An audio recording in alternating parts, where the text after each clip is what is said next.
Escucha esto. En una ocasión había un culto de jóvenes. Yo pertenecía, hace años atrás, pertenecía a una congregación donde la sociedad de jóvenes éramos más de 30 jóvenes. Éramos aproximadamente de 35 a 40 jóvenes. Un mover del espíritu tremendo. Nosotros entrábamos al servicio los domingos a las 11 del mediodía y a veces eran las 4 y las 5 de la tarde y todavía estábamos en el culto. Un mover del espíritu tremendo. Me acuerdo que habían iglesias que terminaban sus cultos temprano y les daba tiempo a participar del servicio de nosotros. Un mover del espíritu impresionante. La iglesia estaba sonando en esta ciudad de una manera terrible. Una de las iglesias de mayor avivamiento que había aquí para aquellos años. Y me acuerdo que en una ocasión me toca predicar en uno de los cultos de jóvenes. Me acuerdo que me toca predicar. Y mientras me estoy preparando para el mensaje, me acuerdo que Dios me da un tema titulado Nos quieren invadir, donde estaba hablando de Primera de Reyes capítulo 21, donde dice la Biblia que el profeta le dijo al rey Acab: el rey de Siria viene contra ti, viene una multitud con el rey de Siria. Y él le pregunta: ¿quién comenzará la batalla? Y el profeta le responde: tú. Pues de esa historia Dios me da un tema titulado Nos quieren invadir. Y me acuerdo que mientras me estoy preparando para el mensaje, una noche tengo un sueño y Dios me muestra donde un caballero estaba como en un basement oscuro. Me acuerdo que en el sueño el hombre estaba en un basement oscuro y me acuerdo que la esposa lo estaba llamando para que él subiera y él no podía subir. En el sueño yo vi que el hombre había caído en un estado de locura y que estaba encerrado en un basement oscuro y que no podía salir. Su esposa lo llamaba: vente, sube. Y él miraba así, pero no podía subir. Había caído en un estado de locura. Comienzo a orar al Señor, no entendí lo que estaba pasando en el momento, pero a la medida que fui orando al Señor y de acuerdo al mensaje que Dios me dio, fui entendiendo que esta persona iba a recibir un ataque. No solamente él, sino la familia iba a recibir un ataque. En el momento no entendí con claridad, pero sí sabía que se trataba de un ataque que esta familia enfrentaría. Y me acuerdo que cuando me toca predicar, que predico bajo el tema Nos quieren invadir, me acuerdo que cuando hago el llamado, el altar se explotó. Ese día hablamos de guerra espiritual y hubo un mover del espíritu tremendo. Me acuerdo que una de las últimas personas que pasa es la esposa de este hermano. Cuando ella pasa, Dios me acuerda el sueño y le digo a la hermana: mira, tuve un sueño donde vi a tu esposo en un estado de locura. Lo vi encerrado en un basement oscuro que no quería salir de allí. Eso fue, si no me equivoco, un viernes.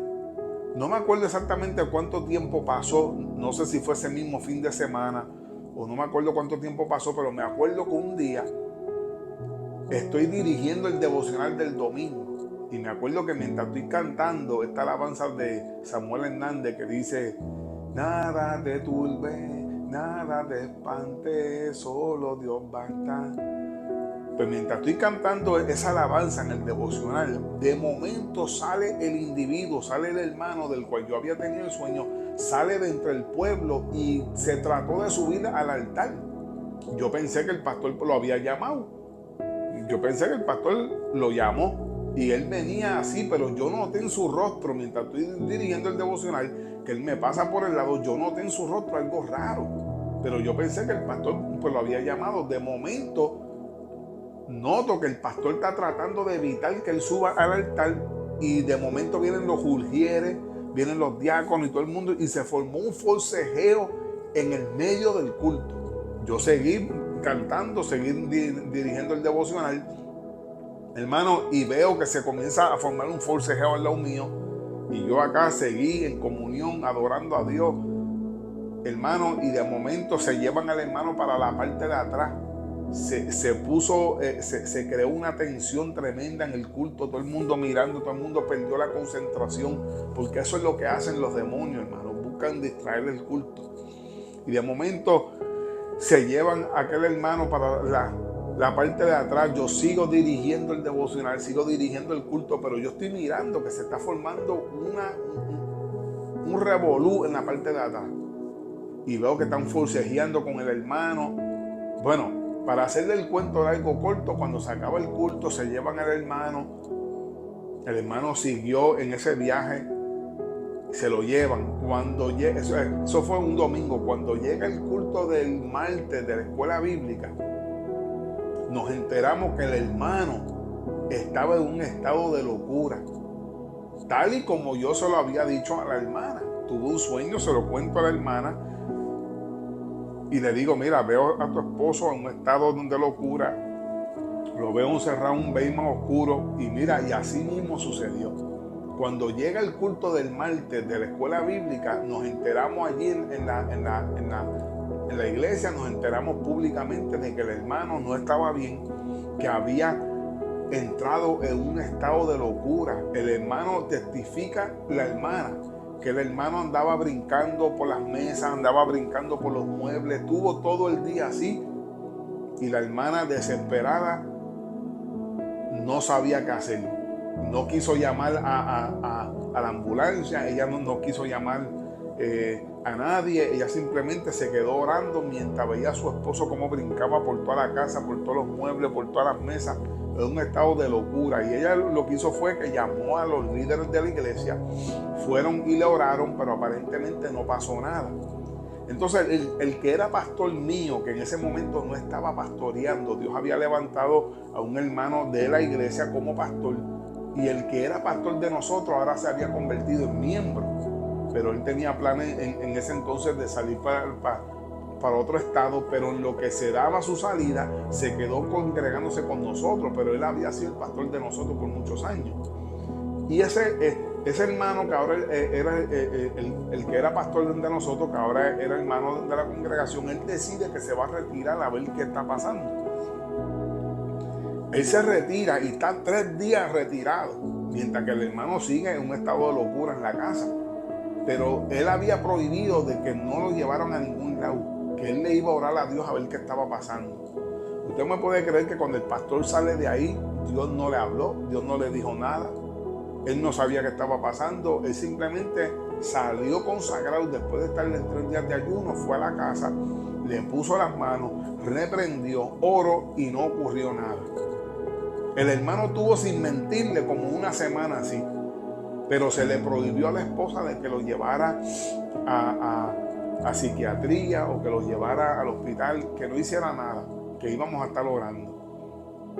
Hermano, yo le digo sinceramente, lo único que yo le dije al pastor de nosotros, el que nos pastoreaba en ese momento, lo único que yo le dije a él en una conversación fue, mira, lo único que yo veo aquí es que es como si Dios lo hubiera metido en un espíritu de locura como hizo con Nabucodonosor. Eso fue lo único que a mí se me vino a la mente. Yo decía, si este demonio no lo ha podido soltar, después que la iglesia estaba orando, el otro pastor había estado 3 días en ayuno y en oración, y ese demonio no salió, lo único que yo pensé fue, esto es Dios. Aquí parece que hay algo, que Dios es quien está permitiendo esto. Y según el sueño que yo tuve, yo se lo dije a la iglesia y le dije al pastor, mira, Dios me mostró a este hombre encerrado en un veimo oscuro, en un estado de locura. Pues mira, hermano, para hacerle el cuento largo corto, ¿sabe cómo este hermano pudo restablecerse de aquella experiencia? Terminaron llevándolo a psiquiatría, terminaron llevándolo a un manicomio, allá en un estado de locura, terminaron llevándolo a un manicomio. Y al pasar los días, el hermano solo salió de aquella experiencia. Cuando el hermano sale de esa experiencia, el hermano testificó que todo eso ocurrió porque él decía que lo que se movía en la iglesia era emoción. Y quiero hacer un paréntesis aquí, hermano. Nosotros tenemos que tener cuidado con criticar el movimiento de Dios en las iglesias. Si nosotros no tenemos en claro qué es lo que se está moviendo en una congregación, o Dios no nos ha dado el discernimiento, o no sabemos con certeza, tenemos que tener cuidado con criticar el mover del espíritu de una iglesia. Este hermano testifica, después que sale de ese estado de locura, Él testifica que tuvo una experiencia con el fuego del infierno. Y según él testifica, Dios lo llevó ni que al infierno y que allí él sentía que su alma se quemaba. Él dice y él testifica que todo esto le sucedió porque él se pasaba diciendo que lo que se movía en la iglesia era pura emoción. Nosotros teníamos una sociedad de más de 35, 40 jóvenes que allí se formaba un corre y corre, hermano, y un mover del espíritu que le digo que entrábamos a las 11 del mediodía y a veces eran las 4 y las 5 de la tarde y todavía estábamos allí corriendo, saltando, alabando a Dios, glorificando a Dios. Otras iglesias llegaban y eran partícipes de aquel culto, mientras que el hermano sentado en una banca se pasaba criticando, diciendo que allí lo que se movía era emoción. Y por estar criticando el mover del espíritu y diciendo que aquello era fuego extraño, Dios lo llevó a un estado de locura, donde estuvo más de una semana, que tuvieron que llevarlo a psiquiatría, allá a un manicomio, y allá solo Dios lo sacó de la experiencia para darle una enseñanza de que no desafiara el mover del espíritu. Pero esto Dios me lo mostró por un sueño y yo pude entender que este hermano había caído en un estado de locura tal y como le pasó a Nabucodonosor. Solamente este hermano, Dios mismo se encargó de sacarlo de aquella experiencia por desafiar el poder del Espíritu Santo.